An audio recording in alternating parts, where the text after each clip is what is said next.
1절로 2절에 보면 에브라임 산지 라마다임 소빔에 에브라임 사람 엘간나라 하는 사람이 있었으니 그는 여호람의 아들이요 엘리후의 손자요 도후의 정손이요 숲의 현손이더라. 그에게 두 아내가 있었으니 한 사람의 이름은 한나요 한 사람의 이름은 브닌나라. 브닌나에게는 자식이 있고 한나에게는 자식이 없었더라 그럽니다. 그리고 3절 상반절에 보면은 이 사람이 매년 자기 성읍에서 나와서 실로에 올라가서 만군의 여호와께 예배하며 제사를 드렸는데 그렇게 합니다. 여기 보니까 실로에 올라가서 만군의 여호와께 예배하며 제사를 드렸다 합니다. 이 실로는 여호수아가 이스라엘 백성들을 이끌고 요단강을 건넌 후에 두 번째로 진을 친 곳입니다. 첫 번째는 길갈이었죠. 두 번째로 진을 친 이 실로입니다. 그러면 이 실로가 왜 여기에 하나님의 법궤가 여기에 도착하게 되었는가?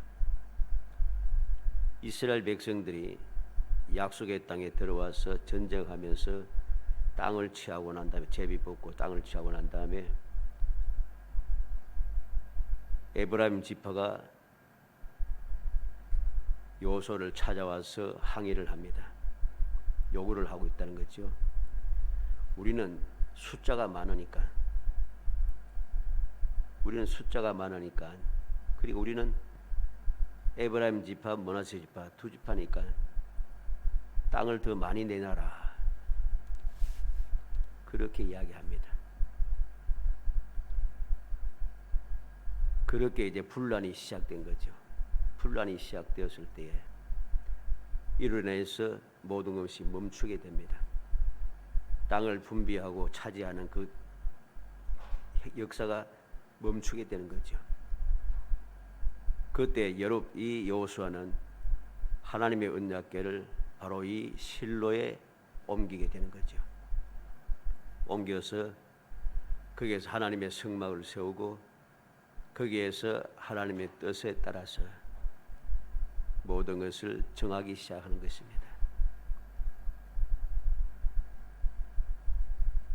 그래서 실로는 이스라엘 12지파가 다 함께 모여서 예배드리기 적당하게 가나안 중심부에 위치한 땅입니다. 지형적으로 또 평평하기도 하고 가나안 사람들이 살지 않았기 때문에 우상 숭배도 없는 곳, 깨끗한 곳이죠. 그리고 평화롭게 안식할 수 있는 장소로 합당했습니다. 그래서 여호수아는 이 실로에 하나님의 성막을 옮겨서 세우게 된 것입니다. 이 실로라고 하는 말의 뜻은 휴식 혹은 안식 이런 뜻입니다. 여기에서 서로 간에 다툼이 사라지고 여기서부터 이제 에브라임 지파의 그 원망이라든가 분란 일으키는 그 모든 것들을 멈추고 여기에서부터 새롭게 이제 모든 지파의 족장들이 모이고 여호수아와 대제사장이 모여서 하나님 앞에서 제비를 뽑기 시작하는 거죠.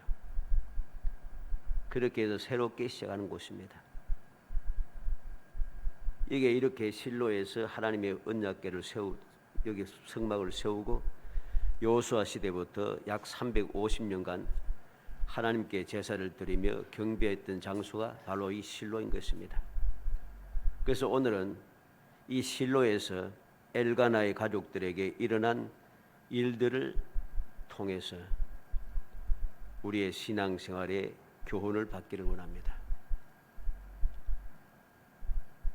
이 실로에서 엘가나의 그 집안의 한 가정이죠. 한 가정에 일어나는 일들을 보면서 우리가 올바른 교훈을 받을 수 있어야 합니다. 올바른 교훈을 받을 때에 우리의 삶이 평안해지기 시작하는 거죠. 그리고 그 가운데서 진정한 하나님의 뜻을 깨닫게 될 때에 모든 문제는 해결되어지는 겁니다. 심각한 문제들이 해결되기 시작하는 것입니다. 그리고 하나님께서 예비하신 그 기이하신 은혜, 놀라운 기적의 역사가 시작이 된다는 것을 우리는 이 말씀을 통해서 교훈을 받을 수 있어야 할 것입니다. 어찌하든지 실로에서 일어난 일을 통해서 우리 모든 성도들이 2022년을 마무리하는 이 시점에 와서 올바른 교훈을 받고 이 교훈대로 우리가 신앙생활을 아름답게 이어감으로써 내가 생각지 못했던 또 이루어질 수 없었던 그러한 기적을, 하나님의 기적을 체험하고 앞으로의 소망의 즐거움이 넘쳐나서 정말 행복한 마음으로 신앙생활을 이어갈 수 있는 복된 성도이 되시기를 주의 이름으로 축복합니다. 먼저 실로에서 매년 어떤 일이 났는가? 여호와께 예배하며 제사를 드렸습니다. 3절에 보니까 이 사람이 매년 자기 성읍에서 나와서 실로에 올라가서 만군의 여호와께 예배하며 제사를 드렸는데 엘리의 두 아들 홈니와 비나스가 여호와의 제사로 거기에 있었더라. 이 엘가나는 매년 이 실로에 올라와서 하나님 앞에 예배하며 제사를 드렸다 합니다. 쉽게 말하면 신실한 믿음의 가정인 것이죠. 믿음의 가정입니다. 주를 섬기며 주의 말씀대로 살아가는 그러한 사람인 거죠. 그러나 우리는 여기에서 이 사람 엘가나가 매년 하나님의 말씀대로 실로에 예배하러 가고 제사를 드리러 갑니다. 그런데 여기에 조금 문제가 있는 것을 우리가 보게 되는 거죠. 무슨 문제가 있습니까? 이 엘가나에게 아내가 둘이가 있습니다. 아내가 둘이 있어요. 한나와 버닌나라는 거죠. 한나와 버닌나라는 두 아내가 있다는 것입니다.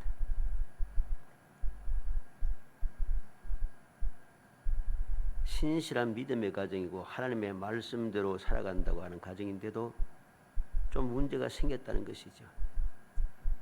그리고 매년 실로에 올라가서 예배하고 제사한다는 것은 앞서 말한 대로 신실한 믿음을 잘 보여줍니다. 왜 이게 신실한 믿음인가? 하나님의 말씀에 순종하는 삶이기 때문입니다.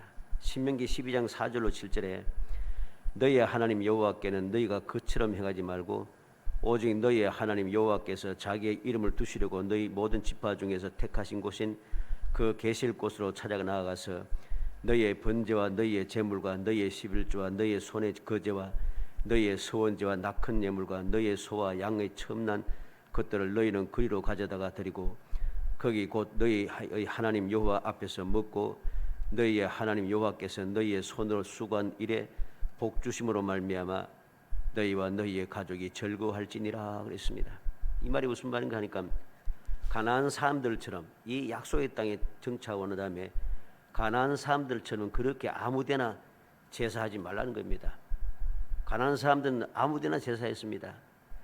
높은 산, 작은 산, 푸른 동산, 푸른 나무 아래, 돌무더기 아래, 언덕 아래 그들이 생각나킨 대로 제단을 쌓고 제사를 드렸다는 것이죠. 그런데 하나님께서는 이스라엘 백성들에게 그러한 가나안 사람들처럼 아무데나 제단 쌓고 아무데나 제사 드리지 말라는 것입니다. 그리고 신명기 15장 20절에 너와 내 가족은 매년 여호와께서 택하신 곳 내 하나님 여호와 앞에 서 먹을지니라. 매년 하나님 앞에 나와서 하나님 앞에서 먹으라고 말하고 있습니다. 이것은 여호와 앞에서 먹는다는 것은 하나님 앞에 화목제물을 드린다는 거죠. 화목제물을 드리고 감사의 제물을 드리고 난 다음에 온 가족이 화목제물과 감사의 제물을 드리고 나서 나머지 그 제물이라든가 각종 준비한 음식을 가지고 제사장들과 레위 지파와 이웃들과 함께 하나님 앞에서 교제 나누는 그러한 쉽게 말하면 잔치 비슷한 겁니다. 그러한 생활을 할 것임을 하나님께서 명령했죠. 그런데 이 엘가나는 하나님의 그 말씀대로 그대로 순종한 겁니다. 자기가 있는 곳에서 마음대로 그렇게 제사 드리고 예배하고 하지 않고 하나님께서 말씀하신 대로 하나님의 언약궤가 있는 곳에 와서 하나님의 제단에서 와서 그곳에서 제단을 쌓고 그곳에서 화목제를 드리며 그곳에서 온 가족이 먹고 즐거워한다는 것이죠. 이렇게 믿음의 신실한 가정인 것을 우리에게 보여줍니다. 그런데도 어떠합니까? 두 아내가 있다는 것이죠. 여기에서 우리는 문제가 생길 것을 우리가 보게 되는 것입니다. 그래서 두 번째, 실로에서 어떤 일이 매년 생깁니까? 불공평한 일이 일어난다는 것입니다. 4절로 6절에 엘가나가 제사를 드린 날에는 제물의 분깃을 그의 아내 브린나와 그의 모든 자녀에게 주고 한나에게는 갑절을 주니 이는 그를 사랑함이라. 그러나 여호와께서 그에게 임신하지 못하게 하시니 여호와께서 그에게 임신하지 못하게 하심으로 그의 적수인 브린나가 그를 심히 격분하게 하여 괴롭게 하더라 했습니다. 엘가나가 하나님의 말씀대로 그렇게 신앙생활을 하는데 그런데 불공평하다는 거죠. 실로에서까지 와서 실로에 와서 하나님 앞에 예배드리고 경배하는 그 순간에도 불공평하다는 것입니다. 뭐가 불공평합니까? 제사를 드린 날에 제물의 분깃을 브린나에게와 모든 자녀에게 다 주는데 한나에게는 갑절을 주었다 그럽니다. 이유가 무엇입니까? 그를 사랑함이라. 그를 사랑하기 때문에 다른 사람들보다 다른 아내보다도 갑절이나 더 주었다는 거죠. 사랑하기 때문에 더 사랑하기 때문에 제물의 분깃을 갑절이나 주었다. 이건 불공평한 일인 것입니다. 인간적인 계산이고 인간적인 방법이고 세상적인 방법인 것입니다. 여기에 문제가 생기지 않을 수 없습니다. 이와는 조금 다릅니다마는 창세기 29장 30절에 보면 야곱이 또 라헬에게로 들어갔고 그가 레아보다 라헬을 더 사랑하여 다시 7년 동안 라반을 섬겼더라. 야곱이 레아보다 또 레아를 더 사랑하였습니다. 물론 처음부터 그가 라헬을 위해서 수고를 했습니다마는 외삼촌 라반의 꾀에 빠져서 이러한 분란이 생기긴 했습니다만 그래도 더 사랑하는 결과 편애가 결국은 문제가 발생하게 되는 것이죠. 그리고 창세기 37장 3절로 4절에 보면 요셉은 노년에 얻은 아들이므로 이스라엘이 여러 아들들보다 그를 더 사랑함으로 그를 위하여 채색 옷을 찌었더니 그의 형들이 아버지가 형들보다 그를 더 사랑함을 보고 그를 미워하며 그에게 평안하게 말할 수 없었더라. 야곱이 요셉을 다른 아들들보다 더 사랑하였다 합니다. 더 사랑하는 것을 그 생활을 통해서 그대로 보여줍니다. 그를 위해서 채색 옷을 지어 입히고 이러한 것을 보면서 형들이 좋아하지 않더라는 거죠. 불평이 많습니다. 문제가 많다는 것이죠. 형제간의 분란이 생길 수밖에 없게 되었다는 것입니다. 이러한 결과로 더 사랑하는 이러한 결과로 문제가 발생했다는 것. 그러한 계기가 주어졌음을 우리는 이 말씀을 통해서 우리가 살펴볼 수 있어야 됩니다. 그리고 세 번째, 실로에서 매년 일어난 일이 무엇입니까? 분란이 그치지 않았다는 겁니다. 7절로 8절에 매년 한나가 여호와의 집에 올라갈 때마다 남편이 그같이 하매 브린나가 그를 격분시키므로 그가 울고 먹지 아니하니 그의 남편 엘가나가 그에게 이르되 한나여 어찌하여 울며 어찌하여 먹지 아니하며 어찌하여 그대의 마음이 슬프냐 내가 그대의 열아들보다 낫지 아니냐 하니라. 매년 여호와의 집에 올라갈 때마다 남편이 그렇게 했다는 것입니다.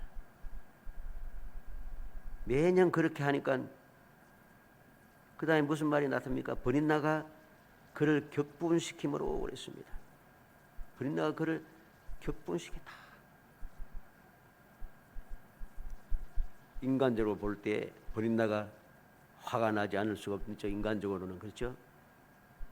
자기는 아들도 낳고 이렇게 후사도 내고 했는데 한 아들도 못 낳는 한나에게 매년마다 갑절이나 더 주고 하니 인간적으로 화가 날 수밖에 없습니다. 그래서 매년 이렇게 하니까 매년 실로에서 매년 일어나는 일이 무엇입니까? 분란이 그치지 않는다는 거죠. 격분하고 서로 다투게 되고 슬퍼하고 괴로워하고 또 억울하게 하고 또 마음이 절망하게 하고 이런 일들이 매년 실로에서 계속되고 있습니다. 이건 올바른 모습이 아닌 것이죠. 실로가 무엇입니까? 오늘날 치면 하나님 앞에 예배드리는 이 교회 예배드리는 곳이죠. 하나님 앞에 예배드리는 곳에 예배드리러 와서 이렇게 불공평한 일이 생겨나고 이로 인해서 분란이 그치지 않는다면 이건 올바른 예배의 자세가 아닌 것이죠. 올바른 신앙의 자세도 아닌 것입니다.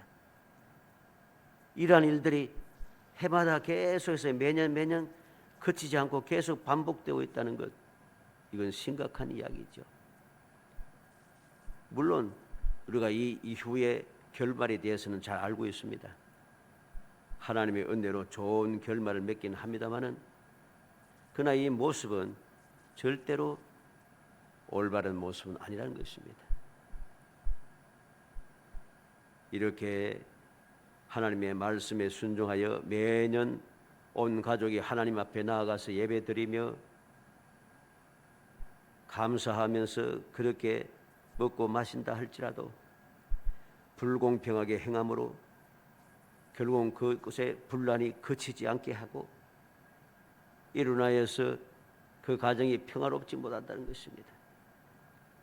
평화의 장소에서 화목할 장소에서 화목제를 드리는 곳인데 화목하면서 서로 평화롭게 서로 사이좋게 행복하게 되어야 할 장소에서 이러한 서로 격분시키고 슬퍼하게 되고 억울한 마음이 생기고 절망의 마음이 생기고 하는 것이 과연 옳은가? 옳지 않다는 것입니다. 우리는 엘가나의 가정이 매년 실로에서 일어나는 이 일들을 보면서 우리가 신앙생활을 할 때에 항상 하나님의 말씀대로 살아간다 하면서도 결국은 하나님의 말씀대로 온전히 살지 못하는 그 이유로 인해서 분란이 생기고 문제가 생긴 것을 봅니다. 그래서 이를 통해서 우리는 올바른 교훈을 받아야 되는 겁니다. 내가 분란을 일으키지 아니하고 평화로운 삶, 평화로운 가정, 진정 하나님과 함께 교제 나누고 화목한 그러한 가정, 그러한 구성원들이 되기 위해서는 하나님의 뜻에 온전히 순종해야 하는 것이죠. 이게 바로 오늘 말씀 우리에게 가르쳐주는 교훈인 것입니다.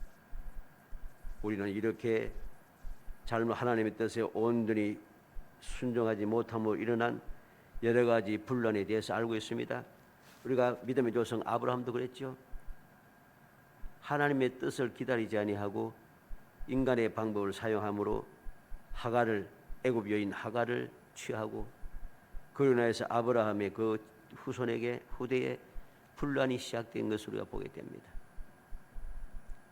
그리고 창세기 25장 21절로 23절에 보면은 이삭이 그의 아내가 임신하지 못함으로 그를 위하여 여호와께 간구하며 여호와께서 그의 간구를 들으셨으므로 그의 아내 이르버가 임신하였더니 그 아들들이 그의 태 속에서 서로 싸우는지라 그가 이르되 이럴 경우에는 내가 어찌할꼬 하고 가서 여호와께 묻자온대 여호와께서 그에게 이르시되 두 국민이 내 태중에 있구나 두 민족이 내 복중에서부터 나누리라 이 족속이 저 족속보다 강했고 큰 자가 어린 자를 섬기라 하셨더라.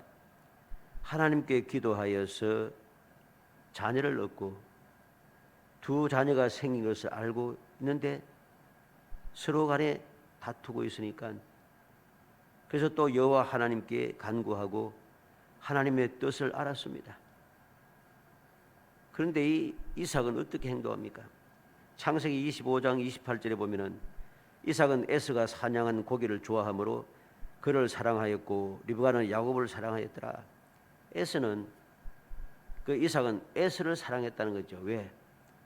에서가 사냥한 고기를 좋아했다는 것입니다. 에서가 사냥한 고기를 좋아했기 때문에 에서를 더 사랑했고, 그래서 더 사랑했기 때문에 에서에게 아브라함 때로부터 이어받는 그 축복을, 영원한 복을 에서에게 주려고 합니다. 에서에게 주려고 하다가 문제가 발생한 거죠. 하나님의 말씀에 순종하여 기근이 일어나도 애굽으로 들어가지 않고 기근이 땅에 머물러 있다가 100배의 그 복을 받은 사람 이삭이라도 긴 세월 동안 기도하여서 응답받는 그러한 이삭이라도 하나님의 뜻을 어기면서 자기가 더 사랑하는 곳에 모든 것을 하나님의 뜻을 어기고 물려주려 한 그 결과로 그 집안에 문제가 생기기 시작하는 거죠. 형제간의 원수가 되어버렸다는 것입니다. 또한 요한복음 12장 43절에 보면 그들은 사람의 영광을 하나님의 영광보다 더 사랑하였더라. 예수 믿는 자들을 출애하겠다 하는 바리새인들 그리고 공회원들의 그 결정을 듣고 많은 유대인들이 예수를 믿기는 했지만은 예수 믿는다고 고백하고 나타내질 않는다는 거죠. 왜? 출교당할까 봐 겁이 나가지고서. 그래서 이것이 사람의 영광을 하나님의 영광보다 더 사랑하였더라 그랬습니다. 내가 믿는다 하면서도 세상의 것을 더 사랑하게 되는 결과로 문제가 발생할 수밖에 없는 거죠. 우리는 바로 이러한 사실을 오늘 말씀을 통해서 교훈으로 받아들여야 됩니다. 내가 믿음의 삶을 살한다 할지라도 말씀대로 열심히 산다 할지라도 불공평한 일을 하고 분란이 그치지 않게 한다면 이것은 온전하게 하나님의 뜻대로 살아가는 것이 아니라는 것, 그로 인하여서 문제가 발생할 수밖에 없다는 사실을 우리는 기억해야 됩니다. 그리고 그 문제는 이러한 일들이 계속되는 순간은 절대로 해결이 되지 않는다는 것, 이것을 우리는 기억해야 됩니다. 우리가 살아가는 이 세상이 아무리 힘들고 어려워도 여러 가지 분란이 끊임없이 일어나는 불안하고 또 여러 가지 점점 악화해지는 세상이라도 또 위험하고 불안전한 세상이라도 하나님의 절대적인 보호와 평안을 누리며 하나님의 인도와 보호 가운데 진정한 행복한 삶을 살기 위해서는 온전한 믿음의 삶이 필요하다는 것이죠. 그렇게 할 때에 하나님께서 주시는 귀한 은혜를 우리가 누릴 수 있다는 사실을 깊이 명심해야 됩니다. 그리하지 아니하면은 물론 하나님께서 긍휼의 은총을 베푸셔서 좋은 결과로 이끌어 주십니다마는 그로 인해서 문제가 발생한다는 겁니다. 그 문제가 계속해서 이어진다는 것이죠. 아브라함이 하갈을 취함으로 말미암아 그 후손들이 지금도 싸우지 않습니까? 이삭이 하나님의 뜻을 어기고 에서에게 하려고 했다가 형제간의 원수가 되어서 이 에서의 족속들이 끊임없이 이스라엘 백성들, 즉 야곱의 지파 후손들을 끊임없이 괴롭힙니다. 이게 바로 문제가 되는 것이죠. 오늘날도 마찬가지입니다.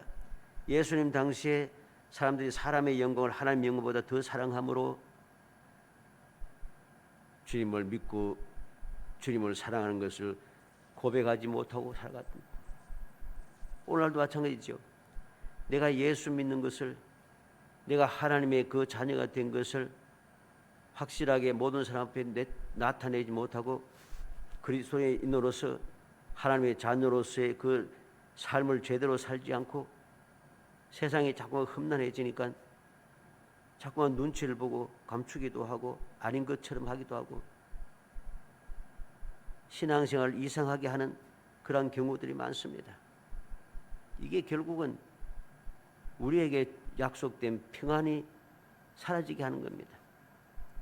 하나님 약속하신 그 귀한 복을 누리지 못하게 한다는 사실을 기억해야 됩니다.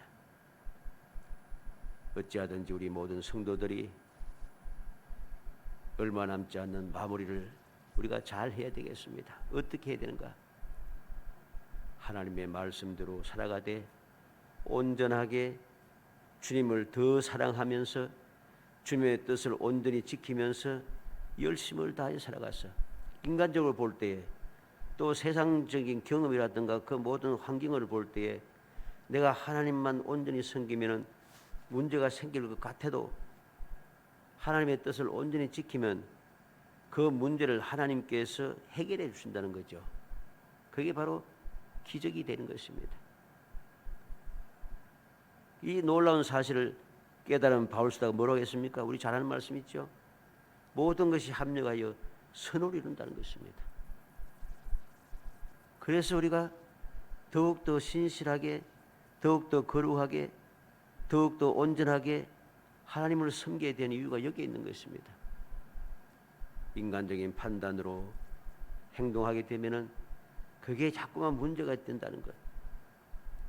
어찌하든지 오늘 말씀을 통해서 교훈을 받은 대로 하나님의 뜻대로 온전히 열심을 다하여 실천하고 또 실천해서 세상 사람들 보기에 인간이 생각하기에 모든 것이 잘못될 것 같아도 주님의 말씀대로 행하여 사람이 행하는 것이 아니라 전지전능하신 하나님께서 능력을 행하여 주심으로 모든 문제를 아름답게 해결하여 믿음의 실상과 증거를 가지는, 그리고 무엇보다도 바울서의 당당한 고백같이 모든 것이 합력하여 선을 이루는 그 귀한 은혜를 누리며 아름다운 마무리를 하고 새로운 소망을 기대하는 복된 성도이 되시기를 주의 이름으로 축복합니다. 은혜 감사합니다. 사랑하여 주셔서 택하여 주시고 택한 저희들 하여금 주님의 뜻을 다시 한번 마음에 새기게 하심을 감사합니다. 내가 믿음의 삶을 살고 말씀대로 살아간다 할지라도 그 말씀을 온전히 지키고 올바르게 행하지 않음으로 말미암아 여러 가지 분란이 생길 수밖에 없음을 다시 한번 마음에 새기게 하시고, 내가 생각할 때 아마 주의 말씀대로 온전히 살면 여러 가지 불합리한 일들이 생길 것 같아도 내 생각을 내세우지 말고 하나님의 말씀에 순종하여 온전히 거룩하게 진실하게 주의 말씀대로 열심을 다해서 행동하며 살아가게 하시사, 내가 하는 것이 아니라 세상이 하는 것이 아니라 전지전능하신 하나님께서 모든 것을 이루어 주심으로 말미암아 모든 것이 합력하여 서로 이룬 귀한 기적을 체험하며 하나님을 영화롭게 하고 하나님을 기뻐시게 하며 우리의 삶을 복되게 하고 더욱더 소망이 넘쳐나게 하며 세상 모든 사람들이 소망의 빛을 비추고 후손들에게까지 이 놀라운 행복함을 이어받게 하는 진실하고 참된 성도가 될 수 있도록 성령께서 도와주시옵소서. 예수님의 이름으로 기도합나이다. 아멘.